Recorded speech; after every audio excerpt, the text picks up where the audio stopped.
Só de olhar para o Lago Natron, você se pergunta se ainda está na Terra. A água vermelha parece um pesadelo. Então você sente o cheiro. É como um coquetel químico venenoso. Cobras, lagartos, pássaros. Qualquer ser vivo tem medo de chegar perto do lago. Até hienas passam reto. E essas criaturinhas famintas são difíceis de assustar. O sol africano queima todo o solo. Quase nenhuma vegetação cresce. Há também um vulcão próximo que exala lava negra. Geysers de água quente complementam a paisagem alienígena.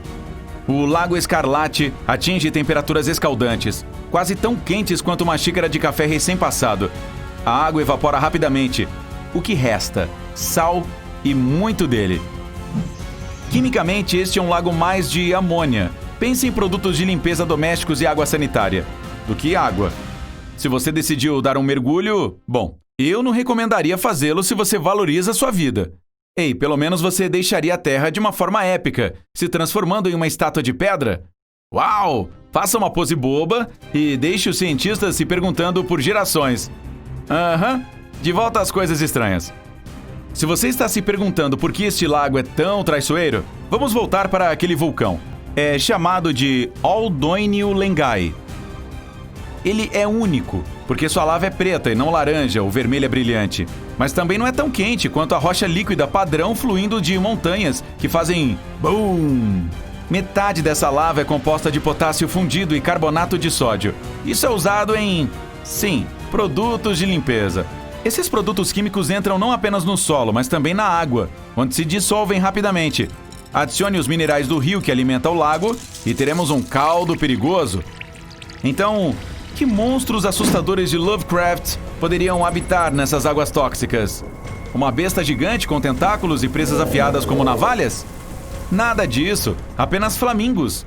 Eles não ficam na água como se fosse um lago normal, eles colocam seus ovos ali. Imagine nascer em uma piscina de limpador de vidros. O Lago Natron é frequentemente chamado de fábrica de flamingo, já que 75% de todos os flamingos pequenos do mundo nascem ali. E este pássaro rosa, sempre praticando seu ato de equilíbrio em uma perna, não é tão bobo quanto parece. Quer dizer, ele fica em água fervente se alimentando de algas tóxicas. Essas algas derrubariam qualquer outro animal que tentasse comê-las, causando danos até mesmo nas células. Mas os flamingos pequenos evoluíram para se alimentar delas como se não fosse grande coisa. As algas também são microscópicas. Esses pássaros mergulham o bico no lago fervente e as filtram da água. E são esses mesmos micro-organismos que pintam o lago com aquela estranha cor rosa avermelhada. O flamingo come esses micro-organismos e também fica rosa. Sim, todos os flamingos nascem cinza ou brancos, e é a alimentação que muda a aparência deles. Como você.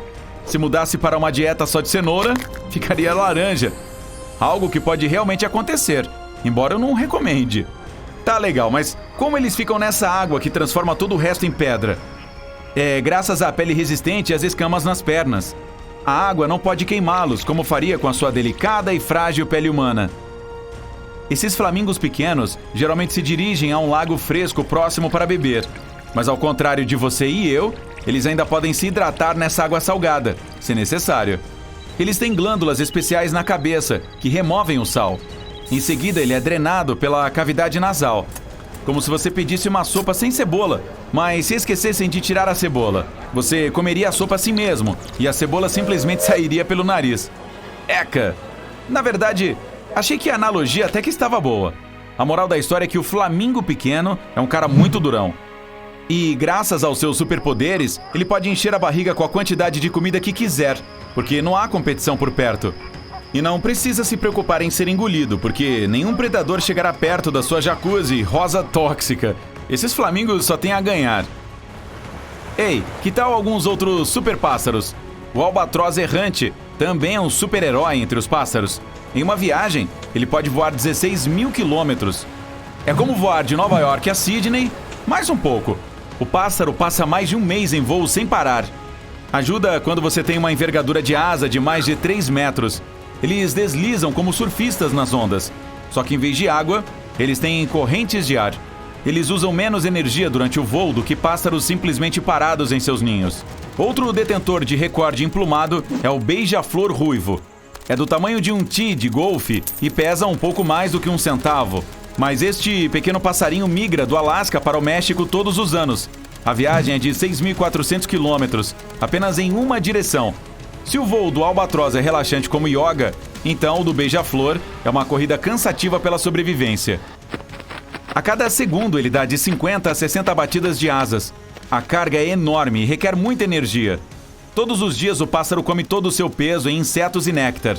Isso seria um monte de hambúrgueres para você ou para mim. O beija-flor ruivo é pequeno, mas não tem medo de espantar os esquilos e pássaros maiores para longe do seu ninho. Agora, imagine fazer uma trilha pela América do Sul e, de repente, ouvir um grito de gelar o sangue na selva. Você começa a entrar em pânico. Seus cabelos ficam em pé, o coração batendo forte no peito. Para onde fugir desse maníaco à solta? Pare, respire, acalme-se. É apenas um guáxaro e é totalmente inofensivo. O pássaro se alimenta de frutas e dendezeiros, não de você, humano. Ele é conhecido não apenas por seus gritos de arrepiar os cabelos, mas também por sua excelente visão noturna. Assim como golfinhos e morcegos, o guáxaro usa ecolocalização. Ele pode emitir 250 cliques por segundo. As ondas sonoras desses cliques ricocheteiam em rochas e árvores e ecoam de volta para o pássaro. Agora, a pergunta do dia. O que acontece quando você cruza um pássaro e uma vaca? Você obtém um jacu cigano. Ok, não se parecem nada com uma vaca. Mas seu sistema digestivo funciona de maneira muito parecida com o de um bovino. O estômago fermenta os alimentos com bactérias em vez de digeri-los com um ácido gástrico. A digestão leva 20 horas e realmente incha o pássaro. Então, na maior parte do dia, ele fica sentado preguiçosamente nos galhos das árvores. Ei, temos isso em comum. Mas aqui está a parte estranha. Como sua barriga está fermentando a comida, o pássaro tem um cheiro pungente, para dizer o mínimo. Então é como um pássaro gambá-vaca.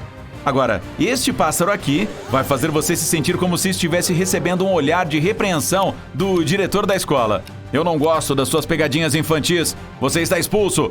Agora saia do meu escritório. O bico de tamanco tem um bico poderoso, olhar ameaçador e anda como um rei. Sim, soa como o diretor do meu colégio. Brincadeiras à parte, esse cara é um excelente pescador e caçador. Sua mesa de jantar pode incluir caracóis, tartarugas e até pequenos crocodilos. Os fãs de dinossauros vão gostar disso. Imagine só, milhões de anos atrás, no território que hoje é o sul da China, um bando de dinossauros com penas está fugindo de um predador. Eles têm asas pequenas, bicos semelhantes aos de papagaios e uma crista na cabeça. Avance para 2017. Os paleontólogos encontram os fósseis deste dinossauro e eles ficaram boquiabertos. Esta criatura, Corito... Vamos colocar na tela, por favor. Parecia um casuar moderno. Sim, ele é um pássaro com aparência de dinossauro bonzinho, mas mantém a distância. É o pássaro mais perigoso do mundo. Esta formidável ave tem uma cabeça azul brilhante com um grande chifre em cima.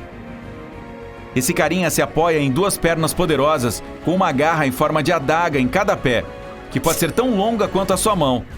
Ele poderia pular direto sobre sua cabeça se quisesse. E definitivamente alto o suficiente para chutar seu peito. E seus golpes são fortes o suficiente para quebrar ossos. Sem falar daquelas garras que podem cortar qualquer coisa como manteiga. Este pássaro foi feito para caçar e evitar ser caçado. Nem pense em fugir. A menos que você também possa correr a mais de 50 km por hora. Mergulhar em um lago também não o salvará. Este pássaro é um excelente nadador. Melhor recuar devagar e esperar que ele não corra atrás de você. O calau de capacete também se parece com um dinossauro voador. Os machos parecem os cavaleiros medievais do mundo das penas. Eles usam aquele chifre em uma espécie de disputa no ar para conquistar as fêmeas. Sim, pura exibição. Eles também usam aquele capacete para arrancar madeira podre e quebrar cascas de árvores em busca de pequenos insetos. O kiwi é mais parecido com o rato do mundo das aves.